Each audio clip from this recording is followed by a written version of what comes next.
Hello there, how you doing? This is me.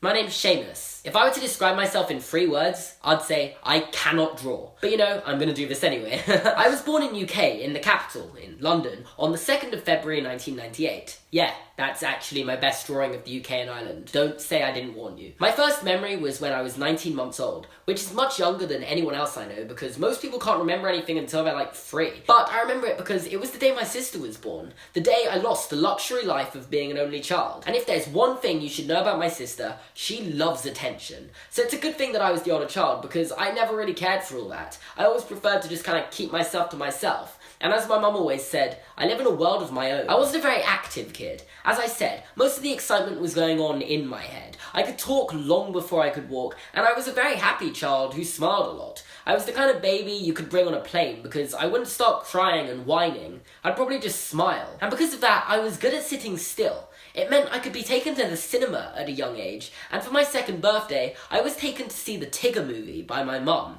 And I loved it. I started to get an obsession with television and films, especially 2 films called Toy Story and Toy Story 2, which I literally had an infatuation with throughout my childhood. Like, if you want to know what I was like as a child, just watch Andy in Toy Story and Toy Story 2. That's what I was like. Well, except for the fact I have a pretty happily married family. I used to have these ideas for films in my head, and the toys were the characters in them, and I'd get my whole family to sit in the living room and make them watch my latest film.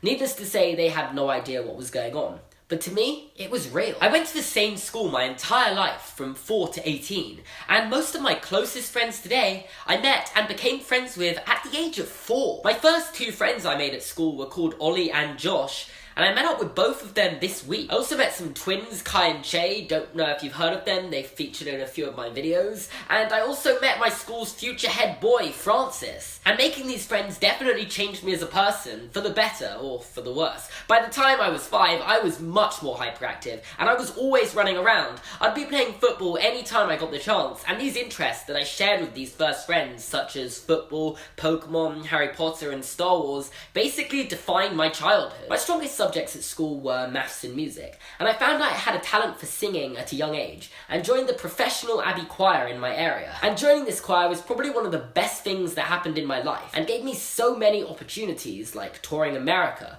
France, and Italy, and singing in the Vatican. We made CDs, I sung on the radio, and I also sung in this television advert you can watch on this iCard here. Yeah! That was me! I also met and sung with the famous actor Hugh Grant when I was 10. So yeah, I honestly can't thank the Abbey Choir and Mr. Eastwood enough for all the opportunities I got. And you'd think my talent with music would make me want to get into theatre and drama and stuff, but I've done one play in my life, and I played Tallulah in Bugsy Malone.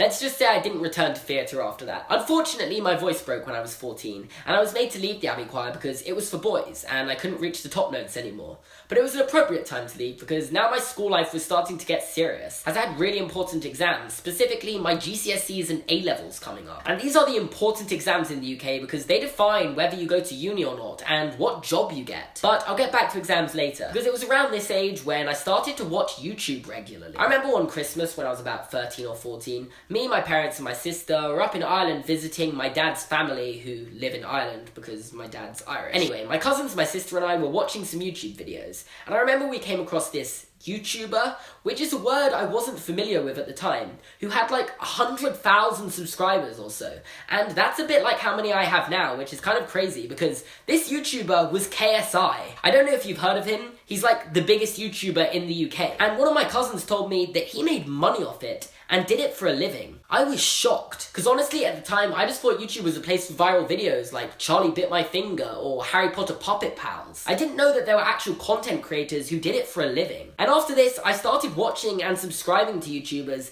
and watching them religiously. And a couple months after learning about these people called YouTubers, I went on a hike with scouts. And the group I was with didn't really have anything to talk about. We were just kind of walking in silence. And then someone brought up YouTube and KSI, and we all knew who he was, and started talking about him. Suddenly we found we all had something in common. I also used to be a football coach for 10, 11-year-olds at around the same time, and I brought him up again, and all of them knew who he was. And this made me realise that YouTubers weren't just content creators, but they were actually kind of celebrities. Over time, I started to branch out and find content I enjoyed more than the first YouTubers I really watched. I found Nigahiga and theory channels such as the Super Carlin Brothers and MatPat, and more recently animation channels like Hishi, Domix, and The Odd Ones Out. And along with Casey Neistat, these are some of my favourite YouTubers today. But despite this sudden love for YouTube, it was getting to a time in my life where I was asked the questions, what are you going to do with your life? What job do you want to get? And where do you see yourself in like 5 years' time? All the time. And I didn't know. Most people had something in mind, but I had no idea. And my friend Sam, he's been in a few videos, he wanted to do music. So we started a band, and he got me interested in songwriting. He thought I had a bit of a knack for it, but the band didn't last very long, and I stopped writing music, and didn't know what I wanted to do again. Sam's still going though, and he's gonna make it someday. I'm calling it. I did well in my GCSEs. I'm still proud of my results today. And I went on to do maths, music, and further maths my A-levels. I was convinced I was going to do something with maths and music at uni. And then I did even better in my AAS levels. And I was well on my way to getting there. But I didn't know what I was going to do with that. Again, I still had no idea what I wanted to do with my life. I was just going to go to uni and hope for the best. But in the summer of 2015, I had a great idea to make a YouTube channel of my own. I always enjoyed making and editing videos of my family's summer holidays, but I never shared them publicly. So before I went into my last year of school, I started making these funny videos and putting them on the internet. I didn't see it as a job at first.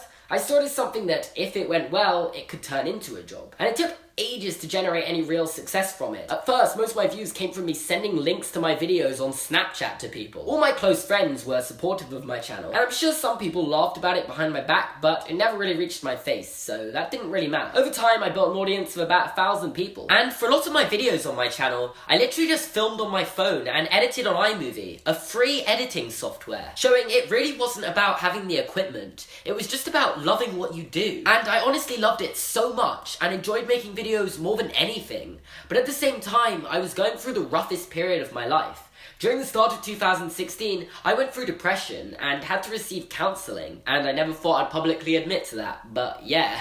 I don't want to get all inside out, but you could say sadness was running my headquarters at this time. I lost all motivation for everything and stopped working at school. I didn't want to go to uni anymore, and I stopped going to lessons at school. My teachers, correctly so, all saw this as a terrible attitude to have. They even had a meeting with me where they told me I should stop YouTube. Well, this is awkward. But YouTube wasn't the problem, and wasn't the reason I lost motivation. The fact I had depression was. And obviously I failed my exams because I literally did no work for them. Fortunately for me, a week before results day, I released a video called Who Are Boo's Parents? And my channel finally started to actually gain some major success. Even though I wasn't close to making a living off it, I decided that day I was going to take a year out and try to make this my full-time job. And now, 6 months in, it actually is. I have 100,000 subscribers and my channel is growing ridiculously quickly. I just want to thank all of you for making this dream come true. I honestly just can't thank any of you enough. And yeah, that's my life so far. I'm still pretty young, so I might make an updated version of this video in like 5-10 years time, if my channel hasn't died by then.